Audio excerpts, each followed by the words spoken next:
The Miami Dolphins have a day off in terms of OTAs today on Wednesday after 2 days on Monday and Tuesday, and then they resume on Thursday. But on today's show, I wanted to take a look at the Dolphins' rumors and news coming out of the first 2 days of OTAs and a deeper look at their Tuesday practice where the media was there and available to see. I am Nic Rohloff of Dolphins Today, and before we jump into everything surrounding Miami, I need to shut something down right now, and I need your help, Dolphins fans. The bosses here at Chat Sports were talking about maybe making a New York Jets Today channel here at Chat Sports.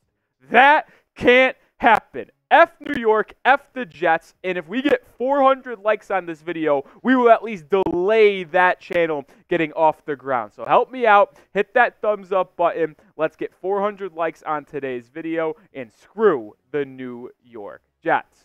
All right, on the first part of today's show, the rumors portion, Jevon Holland, safety for Miami. Does he hate Vic Fangio? Abso-freaking-lutely. It's four fins, baby. This safety, Jevon Holland, who is one of my favorite players on this defense, despises the former defensive coordinator. It honestly makes me laugh how much he hates him, and I'll show you why here in just a second. But he spoke to the media after the second day of practice, and he had some harsh words for the former DC. The first one saying the new defense and new defensive coordinator Anthony Weaver, who's coming from Baltimore, is a complete 180. But that's not only where Jevon Holland ended, because he kept on going. Holland said Weaver is super dope, like as a person, as an ex-player, as a coach. You can just feel he understands where we're coming from, wants to hear us and our input on the defense, and then is able to put that into how the defense is called and how the defense is taught. So he's great, man. He's really like a dope, solid dude. And then he's not done. He also said the difference between Anthony Weaver and Vic Fangio. He says, I just think it's the fact that he's a good person. That makes the difference. So he's just calling Vic Fangio a bad dude. Like, flat out, bad dude. And listen, the Dolphins defense did struggle a little bit last year, got off out of the gates pretty slow, got better as the season went on, but they also had to deal with a lot of injuries, man. And that's kind of where I want to give Vic Fangio a little slack. I get it. Multiple players did not resonate with Fangio and his coaching style, including Cam Smith, the rookie corner at the time out of South Carolina, who was a second-round pick. But calling him a bad dude, like, that feels pretty harsh, no? But let's turn the negatives into positives and just look at how Anthony Weaver is going to transcend this defense, because I truly think he is going to be a sensational defensive coordinator for the Miami Dolphins. Was the defensive line coach for the Ravens over the past couple seasons, as well as assistant head coach. That defense for Baltimore has been absolutely elite. That might be because Mike McDaniel, who's now the coach for the Seattle Seahawks, but I do think Weaver is going to take a lot of those same principles in Baltimore and make them work in Miami. Cameron Wolfe, a beat reporter for the Dolphins, had to say this on the new DC in the 305. I've already heard great reviews from players about him. He's going to install a version of that Baltimore Ravens defense that Mike McDaniel loves so much. I'm willing to stake my claim in it, folks. I'm going to tell you right now that this Dolphins defense will be a top 10 group in the NFL. I think they are solid on all three levels. You have Zach Sealer on the interior defensive line. Maybe there could be another guy added to that room. But then you have the edge rushers of Mo Kamara, Chop Robinson, Shaq Barrett, and then obviously Jalen Phillips and Bradley Chubb. You have Jordyn Brooks. You have spacing, I don't know why, David Long Jr. also in the middle linebacker group. And then in the secondary, you have Jalen Ramsey, Kendall Fuller, Jevon Holland, Jordan Poyer. Yes, I do want a third safety added, but that group is absolutely loaded. And if they can stay healthy and Anthony Weaver is a decent DC, which I believe he will be, this is going to be a top 10 defense in the NFL and shut down some opposing offenses. But now it's time for you to weigh in on the situation. Fill in the blank for me. The Dolphins have the blank defense in the NFL. I think it's top 10. I don't know exactly where I'd put it in the NFL, but you tell me where you'd have it amongst 32 NFL teams. All right, number 2 here. Eazy-E and Jody Fortson breaking out. I'll give it 2 Fins here. Not absolute, but people are starting to talk here because the 2 had really nice days on practice on Tuesday. The 2 absolutely flashed in the receiving game. No Tua because he was there at Nick Saban's golf tournament, the charity event that was excused from the teams. But both Fortson and Ezukanma were fantastic on day 2, working with Mike White, Skylar Thompson, and the UDFA Gavin Hardison. And I want to specifically look at Jody Fortson here because he did not play in 2023 for the Kansas City Chiefs due to a shoulder injury, but he has been productive in his short career. Only played in 19 games, but he's caught 14 balls on 18 targets, had 155 catches, and had 4 touchdowns. Like, he was never a primary guy, but he was a low-end tight end too, and was the tight end 3 in Kansas City during the 21 and 22 season, where he was kind of effective.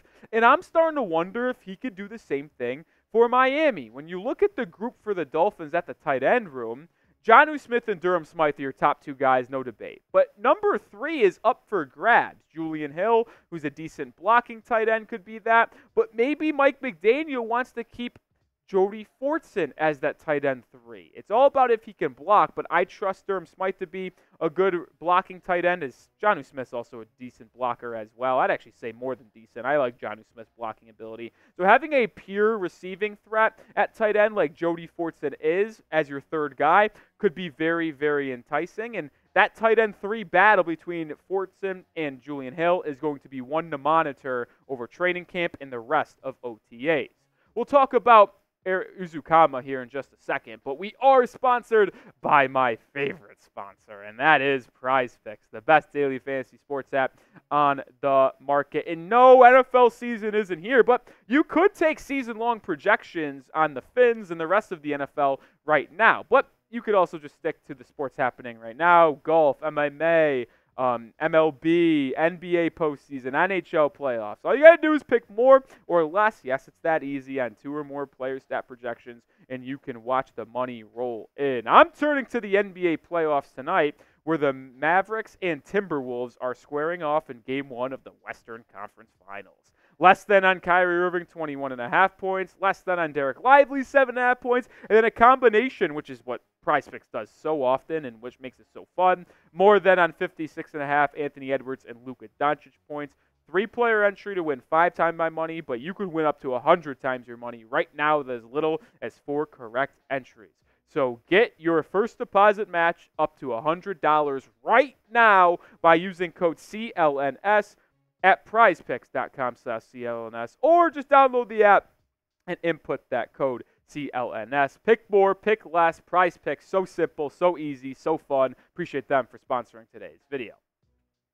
All right, let's talk about Easy E now, because Ezukanma, I always get tripped up on his last name for some reason. He flashed on Tuesday just alongside Jody Fortson. He had 3 catches, including a couple athletic ones over the middle of the field, and he showcased why he could be a threat to be wide receiver 5 on this team, or potentially wide receiver 6, assuming Miami keeps 6 guys. And he was asked about his injury, because he played all but 2 games, he missed all but 2 games last season due to a neck injury. That was pretty serious and could be considered career-ending. When Easy was asked about his injury, he said everybody goes through their adversities and all those things that I feel like, well, we're here now and I'm ready to go. So I'm curious to see where he can climb on this Dolphins room, because your top 3 guys are absolutely locked. It's Tyreek Hill, it's Jalen Waddle, it's Odell Beckham Jr.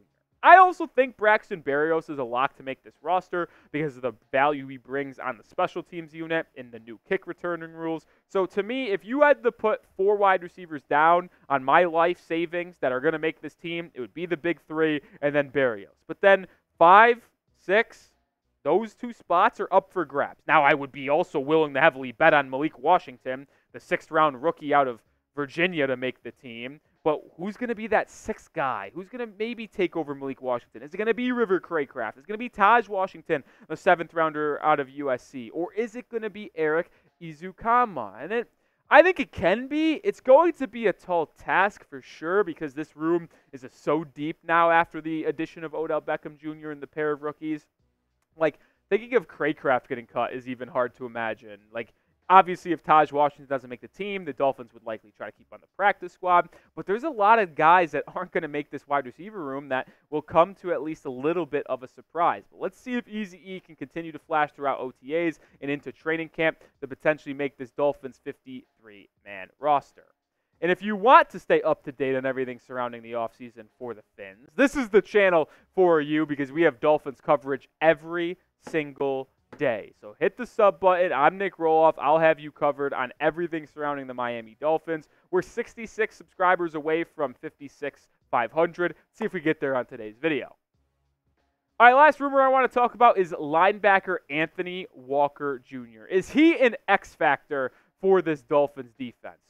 I'm giving it 3 Fins, baby. I believe Anthony Walker is going to be a difference maker for this Dolphins defense, and he showcased his coverage abilities on Tuesday by intercepting Mike White. He had a nice little INT over the middle of the field when White was targeting that middle portion.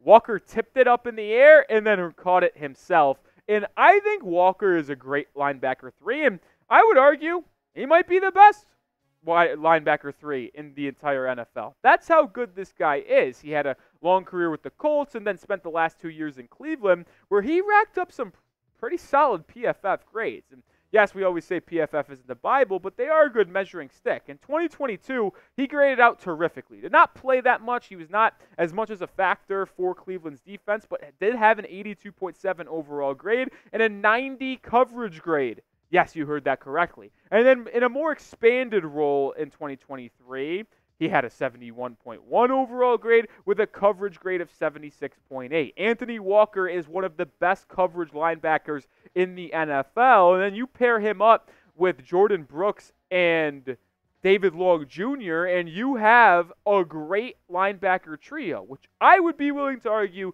could be the best in the entire NFL. You have the hard-hitting thumper in Jordyn Brooks. David Long Jr. is athletic. He can cover as well. And then you added Anthony Walker. You have depth. You have speed. You have physicality. There is nothing more you can ask for from your linebacker room. And those 3 guys are going to spearhead an elite linebacker depth chart. It's just a matter of who's going to get that 4 spot, honestly, for Miami. Is it going to be Duke Riley or is it going to be Channing Tindall before he enters his 3rd season? All right, that's going to do it for today's video. Did you make it to the end of the video? I want to know who's a real one because it's a little bit of a longer video. If you're a legend, if you're a real one and made it through the entire show, type me so I can show you some love in the comment section because I want to show love to all the real ones on the channel. All right, make sure you also do subscribe to the channel as well. We are going to have more Miami Dolphins news and rumors on a daily basis. We'll have you covered throughout the weekend and even on Memorial Day, even though we are off. So hit that sub button. I'll see you on the next video. Go Fins.